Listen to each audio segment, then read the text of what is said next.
बस साथ रख जो शुद्ध है। शुद्ध प्लस सिल्वर पान मसाला, सबकी जुबान पर। उन्होंने बताया कि इसराइल ने क्या क्या जुल्म किए हैं और किस तरह से उनकी ज़मीनों पर नाजायज़ कब्जे किए हुए हैं, और कब्जा करने के बाद जो कब्जा छुड़ाना चाहते हैं उन्हीं को मार रहा है। वो जितने बच्चे और औरतें किसी जंग में नहीं मारे गए कि जो उसने 1 साल के अंदर इसराइल ने मार दिए बच्चे और औरतें। पूरा टेररिज्म जो है उसका जो आविष्कार किया है, आविष्कार टेररिज्म का करने वाला इसराइल है। पूरी अमेरिका की और पूरी दुनिया की सपोर्ट इसराइल को है। तो अगर देखा जाए तो कोई कंपेरिजन ही नहीं हिजबुल्लाह में इसराइल। उसके बाद वो अपने जाने दे रहे हैं, अपनी आज़ादी की लड़ाई लड़ रहे हैं। अगर फ्रीडम फाइटर टेररिस्ट हैं तो इसका मतलब मुजीबुर रहमान भी टेररिस्ट है। फिर गांधी जी भी कह दीजिए आप कि वो भी अंग्रेजों की निगाह में टेररिस्ट थे। वो सुभाष चंद्र बोस तो सबसे बड़े टेररिस्ट थे उनके लिए। सबसे बड़ा धोखेबाज अमेरिका है और इंडिया को भी धोखा देगा वो, और सबको उसने अपने दोस्तों को धोखा दिया। फिलिस्तीनियों की हमेशा इंडिया ने हिमायत की है।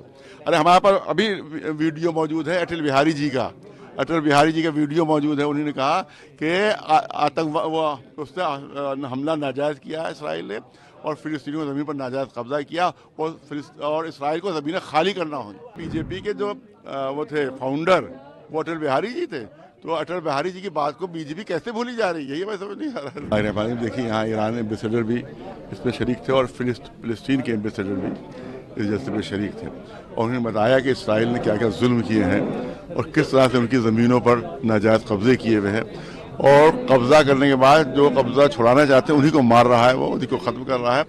और आज का मीडिया मारने वाले को जो है वो मजलूम कह रहा है, और जो बेचारे पिटने वाले हों जिनकी ज़मीन छीनी है उनको टेररिस्ट कहा जा रहा है। आप देखिए 45,000 फिलिस्तीनियों को मार दिया, जिसमें मेजॉरिटी बच्चों और औरतों की थी, जिसमें 1-1 महीने के बच्चे थे, उनको मारा इसराइल ने। उसके बाद मीडिया जो है वो फिलिस्तीन मरने वालों को टेररिस्ट कह रहा है। और जो इसराइल है जो इतना जुल्म कर रहा है, इतना अत्याचार कर रहा है कि आज तक ऐसा अत्याचार कभी नहीं हुआ ह्यूमन हिस्ट्री में। इतना ऐसा इतने बच्चे और औरतें किसी जंग में नहीं मारे गए कि जो उसने 1 साल के अंदर इसराइल ने मार दिए बच्चे और औरतें। तो आज ये मीडिया तो क्या हो गया है कि इस तरह से इसके दिमाग के ऊपर पर्दे पड़ गए हैं, इसकी आंखों पर पर्दे पड़ गए हैं कि इतने बड़े जालिम और टेररिस्ट को, पूरा टेररिज्म जो है उसका जो आविष्कार किया है, आविष्कार टेररिज्म का करने वाला इसराइल है। क्योंकि जब इसराइल बनाया तो इसने पूरे धमाकों से वहाँ पर धमाके करना शुरू किए थे वहाँ फिलिस्तीन में, तब जाके इसने वहाँ कदम जमाए।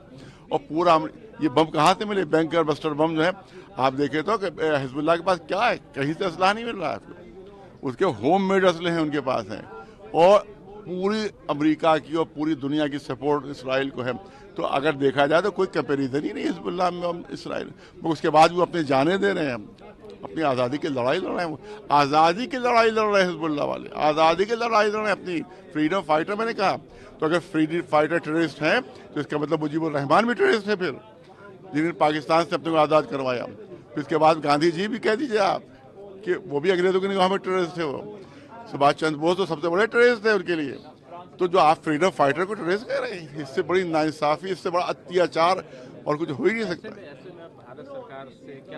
देखिए भारत सरकार बिल्कुल इस वक्त चुंगल में है, बिल्कुल अमेरिका इसराइल के, वो हिल नहीं पा रहे हैं यहाँ। लेकिन हम यही कह रहे हैं कि ये अमेरिका से बड़ा किसी का धोखाबाज कोई हो ही नहीं सकता। सबसे बड़ा धोखेबाज अमेरिका है, और इंडिया को भी धोखा देगा वो, और सबको उसने अपने दोस्तों को धोखा दिया। हाँ, बिल्कुल सतर्क रहने की जरूरत है। अमेरिका से बड़ा दगाबाज कोई नहीं है, उससे बड़ा मक्कार कोई नहीं है, और सबसे बड़ा धोखेबाज अमेरिका है। उससे बहुत बच के रहना चाहिए, हमेशा उसने धोखा दिया है।